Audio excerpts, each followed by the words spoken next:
we do have this article from Forbes. Let's see. Record decline. Why Disney Plus lost another 4 million subscribers. It's. Do you think it's because of the stuff that they're putting out, or do you think it's like another reason why? I don't know. I go back and forth. I don't know about you guys because I think content is an issue. I think Marvel's an issue and Star Wars is an issue. But this is also like money problems going back to maybe buying Fox, maybe the deal with Hulu. But I think they have that problem going on too. They just don't know it yet. I don't know. I would love to hear what y'all think because for me, this is a head scratcher because I would like to say like, no, it's the content. They've made junk content. What they're doing to Star Wars is appalling, but I don't know. It could be more complicated than that. Yeah. What about you, Grae? What do you think? What do you think? You think it's content, or do you think it's like everything that's happening with Marvel and Star Wars under Disney? Yeah, it's also content, and probably also they're releasing too many stuff too fast. That's a good point. And I was going to ask you guys about that. Is like, do you feel, because everyone says superhero fatigue. Is it superhero fatigue? Is it too much saturation? Is it you have 5 million things you have to watch on Disney to stay in touch with what's going on in Marvel? Because I honestly don't know. I've never really given too much to the like, is this fatigue broad? Like, is it all superhero genre, or is it like a Disney issue? Grae, what do you think? I'll let you answer first. Yeah, I think it's not necessarily superhero fatigue because what's a good example? Can we consider The Boys as a superhero? Oh, absolutely. Oh, absolutely. Yeah. Yeah. I mean, I still like The Boys up to now. I mean, it's still really good writing. Then it's just because I think back in phase 1 and phase 2 days, we've how many Marvel movies a year? Three to four. Yeah, we got up to 4 at one point, and then we got up to 4 with 3 TV shows. Like they really hit the gas after Endgame, as opposed to like resetting. They were like, let's see how much we can release in 6 months. Mm-hmm. Yeah, that's what I like. What I think is it's a victim of too much corporate bureaucracy. Like, yeah, it's because there's always this expectation that you have to do better than the prior year. So what ended up happening is let's bring out more and more movies so that we can increase more revenue. Then this is what ends up happening. It's become quantity over quality. Yeah, I definitely agree. That's a good point. Yeah, like I do agree. Is because it's you used to have so you have Sony, you have Fox, and then you have Marvel proper, which is Disney. And you have maybe like 2 to 3 movies coming out from Sony, or maybe one at best. And then you have 2 to 3 movies coming out from Fox, and you have maybe 2 to 3 movies coming out from Marvel. So you have about 9 movies, and they're not intertwined in terms of story or in continuity, but maybe a little bit of Sony. And then of course you have the Tom Holland stuff, which sort of ties into the MCU. But I think they are releasing too many things at once, especially now that you're having a lot of the folks who are working in their visual effects department who are not, there's an article coming out saying that they're not getting paid enough. They have to sleep in their desks, and it's just like the crazy hours. And then you have stuff like She-Hulk and stuff that's in the movies in Thor: Love and Thunder that didn't look great. So just the VFX and you're not just having three movies, right? Like the Bone Bridger mentioned.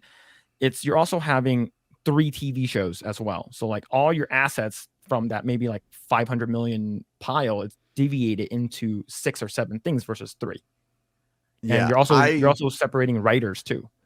I think you made a good point with the VFX, and I think it's why we're about to see a different kind of show in Secret Invasion. A lot of prosthetics, a lot of costumes, like a lot of grounded action. I think that's what they were going for because that issue is so real. And they tried to deny it for a while. And like you said, Thor 4 was obvious. She-Hulk was very obvious, like just the shades of green and how it changed scene to scene, which that really confused me until I read that those people were working on Ant-Man 3 at the same time. I think you guys are both right. And I think the bureaucracy, the overarching people at Disney that are trying to make money, it's something I think people overlook is this is a publicly traded company. And that matters. It may not seem like it matters, but these meetings, these reports, like it will eventually lead to change. But also there's a pressure there, like y'all mentioned, to keep growing, to keep getting more people. And they're not. The viewership is down. And that's it doesn't even, I don't know about you guys, but the only time I've ever gotten pushback on anything, which everyone on YouTube is wonderful. Like I've really been impressed. I have like one person who has ever pushed back, and they push back on this idea of they're not failing. And I'm like, well, failing for Disney is it's decreasing. Yes, Ant-Man 3 can make money, but if they make 5 million, but they spent 400 million to make 5 million, that's really bad. Like no company wants those. That's a huge risk. Like, I don't know about you all, but that I look at it as it's like the projection is just going down and they can't stop it right now. Yeah. I think having it's just having too many things at once. It definitely is their thing. And we already heard I think Iger mentioned that they're going to be cutting back on some stuff, because they're going to try to focus more on quality now. And I think I think moving forward, like that's something that can potentially bring back the fans. But I think a lot of people has already like lost it. And back to your question about superhero fatigue, I think it's just fatigue of terrible writing. Yeah. Writing. Like, yeah, both of you mentioned that. I think that's a way bigger deal than people realize. Yeah, absolutely. So it's from RL Dog. So I heard 9 billion. Really? Damn, that's a lot. Well, the thing is, it's what's the Comcast is under Universal, right? So right, Peacock Universal, yep. Yeah, so they're under the same company. Because I remember when I used to be at where you should be under NBC Universal, and then now it's Comcast Universal. So, but 9 billion is a lot, and it doesn't definitely make sense. Let's see. This is according to the VFX, right? Like they sleep at their desk because they can't afford an apartment, not working hours. Yeah, and the thing is that you have like the third floor and a bunch of these other companies that are outsourced doing. This is not just like people at Marvel and Disney. These are also like outsourcing companies that does their VFX, their sound and stuff like that. So it does make sense where they're like, oh, you have to meet all these deadlines, and what is the good enough like threshold or that bar that we need to pass in order for us to get this out. It's because we have another project and another project. And that's the crappy thing about these timelines. I'm not a big fan of them. Like used to be like, here's our phase 5. Here's everything that's coming out. You're like, okay, cool. But the thing is that now you already released it out. Everyone's going to be waiting for it. Everyone's going to be, okay, this is coming out next year. This is coming out next year. And, you already have the Marvels being pushed from the summer to November. So, back in the day, when did we as audience and as moviegoers used to know when movies are coming out? The trailers. It's like, oh, what? There's a new Spider-Man movie coming out? Oh, I didn't know. Oh, the Blade movie's coming out? Like, we didn't know. But now we know when it's coming out. So they have to make all of those. They have to hit all those milestones, right? So so they're either going to hit those milestones, or they have to push it, or they have to cut scope. Most of the time, they don't want to push it. They rather cut scope. So what we're going to do is, we don't need to polish our VFX. We don't need this to look that great. We don't need this to look that great. And that's what we're getting. It's what is it? They call it diminishing returns, the law of diminishing returns or something. So that's what Grae, is it the same?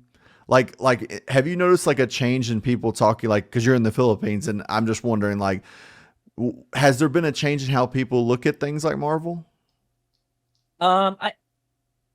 I'm not sure in a broad perspective, but I'm pretty sure that it's not as hyped back then in phase 1 to phase 3 days. It's like, when I talk with my friends about, if you want to watch this, want to watch that, they're not excited anymore. Unlike before, we used to watch it together. It's like, oh, the new, Iron Man 2 is about to come out. Let's go watch it. Or somewhere in the MCU phase 2 or 3. We used to watch it together. Now, not anymore. It's like people are not excited anymore with the new releases recently. People are not really that hyped anymore compared to back then. What you just said was whenever I started to feel things were changing. You know, this was before I had a YouTube channel. I remember like going to Infinity War with all my friends, and the theater was packed, and you just felt like the audible gasp at the end, and there was people crying like, no, how did Thanos win? I was so happy. I was so happy.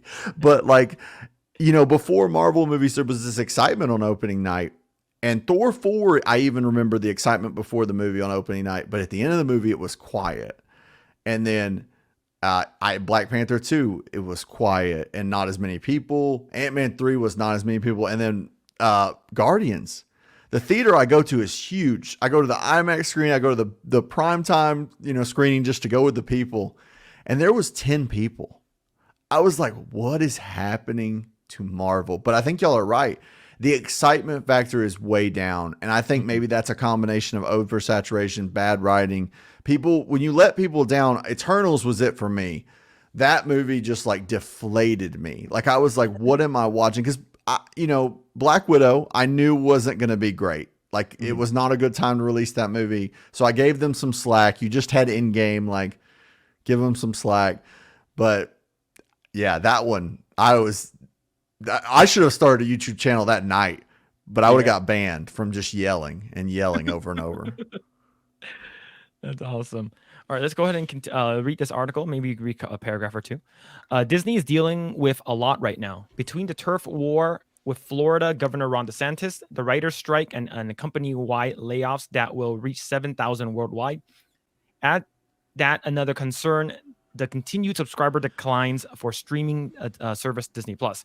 It suffered its second straight quarterly decline during the first 3 months of the year, shedding 4 million subscribers that came after a 2.4 million drop from the final quarter of 2022. Up until Disney Plus and never suffered as a subscriber loss, but more could be ahead as Disney deals with the fallout from losing streaming rights to the Indian Premier League IPL cricket games, which had aired in the Indian version service of Disney Plus Hotstar. So is that the reason? Like I've never heard of this. So this is they have something with the Indian Premier League. Do you know anything about that? Yeah, it was just part of their sports thing. And this kind of goes back to them they were trying to at one point get into all the sports markets, which it's hard to compete because of like Amazon and people are going in and buying things and they can play with a different money level than Disney. But that is really just like cricket from what I understand. And it's just in India. So that was going to happen. The counter to it though, when you get into it is this US Canada loss is baffling. Like every other streaming service isn't having this problem. Like at least they're growing subs. Paramount may be losing money constantly. It's like they just want to lose money, but at least they're growing subscribers, I guess. Yeah. Let's see. Indeed, all the losses could have been attributed to India, where subscriptions were off by 4.6 million. Disney Plus saw a 300,000 subscriber loss in the United States and Canada, where the service now has 46.3 million subscribers. Worldwide, Disney Plus has 157.8 million subscribers, second only to Netflix, but that's well off more than 163 million Wall Street had been anticipating for this quarter. And that's wild, man. Like, and the thing is, I talked about this before, and we'll go more in depth with the Hulu stuff. I remember, and I talked about this at length before. So my company that I used to work for, that I worked for, is called Fox Next, and Fox Next was under Fox, and it was bought out by Disney during the acquisition. So I remember we were at a town hall with people from Disney, people from Marvel, and they're like, "What we're trying to release right now is called the Netflix Killer." I'm like, "What?" Like that's their in-house name, the Netflix Killer. I'm like, "No way, that's not gonna happen." And it's like it's because they talked about what the actual, like how much Netflix makes. So they're like, in terms of revenue, combine, like have all the Disney parks money in 1 month. So California, the 2 parks in California, the 4 parks in Florida, and then you have Hong Kong, Shanghai, Paris. So all of that combined equals 1 month revenue for Netflix. So I'm like, that's a lot of money that Netflix is making compared to Disney. So like we're gonna try to make this merger, and that's the reason why they really, really wanted it, because they can get nostalgia from like the X-Men series, Simpsons, and like the whole catalog from 20th Century Fox and then have Aliens and Predator and all that stuff. Mm-hmm. But the thing is that like with the movies, like that's where they make the most money, in my opinion. I think the movies, right? So you have like movies that make billions of dollars. Super Mario Brothers made $1 billion. Top Gun Maverick. I'm pretty sure like a bunch of Minions movie and all that stuff. But the thing is, if I can just wait 3 months and it'll be on Disney Plus, why the heck would I go to the movies? Mm-hmm. Right. So do you have Disney Plus? Oh, I am a consumer of all entertainment. You could just said, "Do you have?" And yes, I am part of the problem. I am part of the machine. I have all the accounts. My brother still has his original Netflix account from the day they opened. Wow. He was reading about it coming out, and he was like, "I want to order this DVD." But no, so I guess here's the problem with streaming is no one's proven that they can make money off streaming except for Netflix. Mm-hmm. And ironically, Netflix is the only one that makes true quote unquote original content that's not based off brands. And I think that there's something there that they don't have to just go back to the well. Now they do make some horrible stuff because that's what happens when you take a chance on stuff, but then you get a Stranger Things. And that Stranger Things takes over the whole world and gets 115 million viewers. And The Mandalorian season 3 gets less than 2 million. And it's like, oh, Star Wars can't compete with this brand about some kids playing D&D in their basement and a monster. You know, like I don't know. I don't know about the longevity of this unless they merge. And Paramount's the first to go, I think. I think they're the first one to give in. But their owner doesn't want to sell. So I don't know. There's kind of a battleground there, too. Yeah. So Paramount is owned by Viacom. So Viacom, what do they have at Paramount? Star Trek, Transformers. Well, and Transformers was really just the deal with what Hasbro or a Top Gun. They got stuff like that. Top Gun. Mission Impossible. Yeah. So the good thing is that Picard season 3 was amazing. So which is great. And then they do have South Park. So in terms of like episodic stuff. So it does make sense for Hulu to combine with them. It's because if you think about it, most of the stuff that's on Disney Plus and Hulu, like some of them sort of cross. They sort of cross streams in a bit, right? You used to be able to watch Family Guy, Family Guy and Simpsons on all that stuff, and you can still on Hulu, but they also have Simpsons on Disney Plus. So if they could just like Disney is very, very infamous for what's it called again? Just removing stuff, right? It's just like, oh, we're gonna absorb you and get rid of something we don't need, right? Because if we're gonna have redundancies, we're just gonna get rid of them. And I wonder what's that going to be like, right? So Hulu content to be added to Disney Plus for the one app experience, CEO Bob Iger says. Disney's chief executive added that Hulu and Disney Plus, as well as ESPN Plus streaming platform, will continue to be available as standalone services. Disney is bringing its marquee streaming services closer together. The Walt Disney Company plans to combine content from Hulu and Disney Plus into a one-app experience by the end of the year. CEO Bob Iger announced on the entertainment giant's quarterly earnings call Wednesday. So, were you able to watch or listen to the earnings call? I did, and let me tell you. So, all right. Oh, yeah, go. Yeah. Okay, so I have not revealed any of this on my channel, but you know what? We're new friends here, and I like the feel you guys have. So, Grae, I was telling him, you guys I watched your whole stream of you guys talking about life, moms, Tiger Mom, like that life and everything. And I was just so blown away. So I listened to the whole Disney conference call. So track back in time a little bit. I actually owned stock in Marvel before Disney bought Marvel. That's how far back my Disney stockholdership went. And so a few years ago, I sold Disney. And so when I was still listening to the conference calls and everything, because I used to love the brand. Like I loved Marvel. Like that is I grew up with that. Like that's I still deep in my heart, I love it, even know what they're doing with it. I wish they'd get back on track eventually, but we'll see. But regardless, I listened to the conference call and there's some things that stood out about this that worry me. One thing that not a lot of people are talking about is they think this is going to get worse, the streaming losses. They think that they have a bad gap coming up where people are going to cancel because Secret Invasion is it. Because Loki season 2 is like paused technically, but it's the fall. But Loki season 2, and I know you were going to mention this at some point, the Jonathan Majors news has that show, from what I understand, in just disarray. So they don't know if they should release it. They don't know if they should refilm it. But they finished the show and then all this happened. So they've got, but money wise, they think the worst is to come. They tried to layer it in that conference call, but hypothetically speaking, let's say I'm a stock trader. Hypothetically, let's say I was betting that Disney was going to go down before that earnings call. I was very happy to hear what happened, but that's just besides the point. Yeah. It's wild. I think we have some people in the chat, and they're saying that, see, what's this one? I'd like to know about the idea of a superhero in traditional Asian culture, either from China or the Philippines. That would be pretty cool. It'll sort of talk more into, like, a sort of reach out and branch out to different like cultures. And I do know that Disney is coming out with like a Journey to the West, lore that they're using. I forgot what it's called. The movie that or TV show that Michelle Yeoh's, and I think she's supposed to play like the goddess of mercy, I think, which is Guan Yin.